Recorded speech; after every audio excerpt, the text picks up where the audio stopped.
Baiklah, Assalamualaikum warahmatullahi wabarakatuh. Perkenalkan, saya Selvia Afnika dengan NIM 210035152. Saya berasal dari Departemen Pendidikan Luar Biasa. Nah, pada pertemuan kali ini, video ini dibuat untuk memenuhi tugas administrasi dan supervisi pendidikan yang dosen pengampunya Bapak Dr. Hanif Al-Qadri, SPD MPD, dan Ibu Lutfiani MPD. Nah, pada pertemuan ke-9 ini, setelah dari video yang Bapak Hanif sampaikan, saya akan memberikan kesimpulannya. Jadi, materi yang kita bahas pada pertemuan ke-9 ini mengenai administrasi hubungan sekolah dan masyarakat atau biasa disebut dengan Husemas. Husemas adalah kegiatan manajemen pengelolaan dalam menciptakan hubungan kedua belah pihak antara sekolah dengan masyarakat. Maksudnya yaitu munculnya hubungan yang baik tentunya, yang harmonis antar masyarakat dan sekolah. Tujuan pertama dilakukannya yaitu untuk mengembangkan tingkat pemahaman dan pengertian tentang tujuan pendidikan yang ada di sekolah. Kemudian tujuan yang kedua dari Husemas ini yaitu untuk menilai program sekolah sehingga betul-betul tidak sekedar percuma.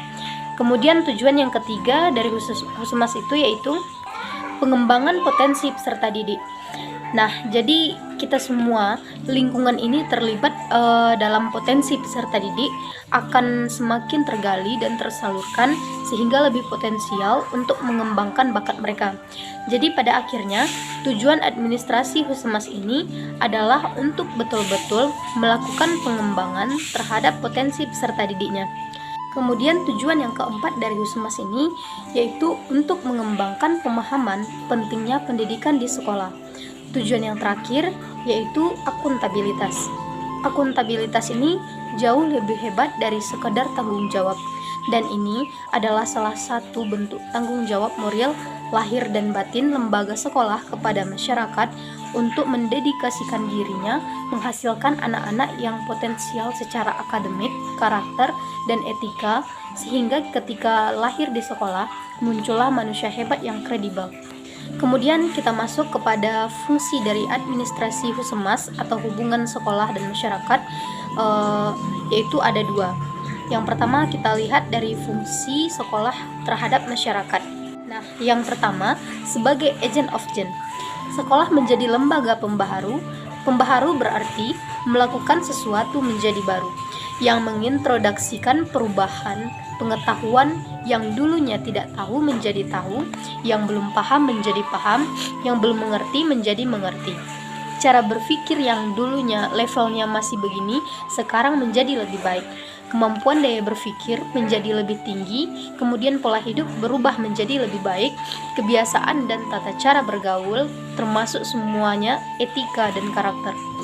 Kemudian yang kedua yaitu selecting agency, yang berarti sekolah akan menjadi lembaga yang menyeleksi anak dalam rangka memilih, membeda-bedakan anggota masyarakat menurut kemampuan dan potensinya, dalam hal memberikan pembinaan sesuai dengan kemampuan itu agar setiap individu, setiap anggota masyarakat dapat dikembangkan potensinya semaksimal mungkin sesuai dengan levelnya. Kemudian yang ketiga yaitu class leveling agency, yang berarti sekolah sebagai lembaga peningkat mutu kelas yang membantu meningkatkan taraf sosial warga negaranya, yang masyarakat yang mengurangi sekaligus kalau bisa menghilangkan perbedaan dalam masyarakat seperti kaya miskin, tinggi rendah, ekonomi mampu, menengah ke bawah, menengah ke atas, supaya masyarakat itu sama.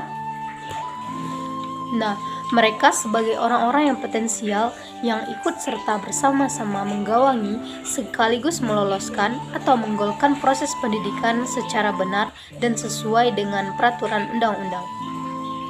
Nah, yang keempat yaitu assimilating agency, yang artinya sekolah sebagai lembaga asimilasi yang berusaha mengurangi sekaligus menghilangkan perbedaan-perbedaan atas beragam hal yang terjadi di masyarakat mulai dari tradisi, adat istiadat, bahasa, kebudayaan, dan lain sebagainya, yang tujuannya diharapkan menjadi satu titik usaha bagi masyarakat menyesuaikan diri sehingga mereka lebih mampu beradaptasi secara luar biasa dalam persatuan dan kesatuan bangsa agar tidak terpecah belah. Jadi itulah sebagai fungsi dari sekolah dalam masyarakat. Selanjutnya kita lihat bagaimana fungsi masyarakat dalam pendidikan di sekolah. Sekolah pada prinsipnya merupakan suatu bagian atau komponen dari secara keseluruhan sistem kehidupan di masyarakat. Sekolah itu terdiri dari 3 bagian. Yang pertama input, yang kedua proses, yang ketiga output. Nah, pada input itu sendiri terdiri dari tujuan, nilai, dan norma yang dianut dan dijalankan oleh sekolah, kemudian guru, siswa atau peserta didik, fasilitas, dan biaya. Kemudian yang kedua yaitu proses. Sementara sekolah itu sendiri adalah proses semua yang digodokkan dalam proses pembelajaran selama periode tertentu, kemudian melahirkan output. Kemudian yang ketiga yaitu output itu sendiri, yaitu adalah lulusan atau yang berupa manpower untuk membangun masyarakat yang menjadikan manusia-manusia yang sesungguhnya. Dalam keseluruhan sistem itu, masyarakat diartikan atau berfungsi sebagai apa? Nah, yang pertama, masyarakat berfungsi sebagai sumber atau sublien sebagaimana harapan masyarakat terhadap sekolah dan yang menyediakan peserta didik, guru sarana dan prasarana atau penyelenggara sekolah. Kemudian yang kedua yaitu masyarakat itu juga berfungsi sebagai konsumen. Itu adalah hasil pendidikan sekolah yang menerima kembali dan menyediakan lapangan pekerjaan bagi lulusan dan kemudian mereka akan bekerja di masyarakat. Kemudian yang ketiga yaitu peserta didik. Dalam proses pendidikan di sekolah, peserta didik terus-menerus mengikuti dan turut mempengaruhi proses pendidikan di sekolah. Artinya, masyarakat berfungsi sebagai peserta didik. Kemudian kita masuk ke dalam unsur-unsur dari kegiatan pengelolaan Husemas atau hubungan sekolah dan masyarakat. Yang pertama yaitu sekolah itu sendiri, yang kedua orang tua siswa, dan yang ketiga siswa dan guru. Kemudian kita masuk kepada manfaat dari terkelolanya Husemas itu. Yang pertama, tentunya penentuan sumber dan kebutuhan belajar. Kemudian yang kedua, tersedianya tempat penelitian dalam rangka mengembangkan proses pendidikan. Kemudian yang ketiga, yaitu pemenuhan sarana dan prasarana. Yang keempat, pemenuhan sumber dana dan daya. Nah, kemudian kita akan masuk kepada teknik pengelolaan Husemas. Yang pertama, laporan kepada orang tua, mulai dari transparansi, keuangan, laporan sekolah tentang perkembangan anak. Kemudian yang kedua, melalui buletin sekolah. Dan yang ketiga, melalui surat kabar. Kemudian yang keempat, yaitu melalui event-event sekolah, setidaknya sebatas pameran, artinya dengan melakukan pameran terkait dengan karya-karya kehebatan produktivitas dari sekolah dan peserta didik, sehingga mereka akan menjadi dikenal dan diketahui masyarakat karena dipublis hasil produk dan kemampuan mereka, sehingga terjadi pencitraan bentuk citra yang terbangun sehingga diakui masyarakat lain.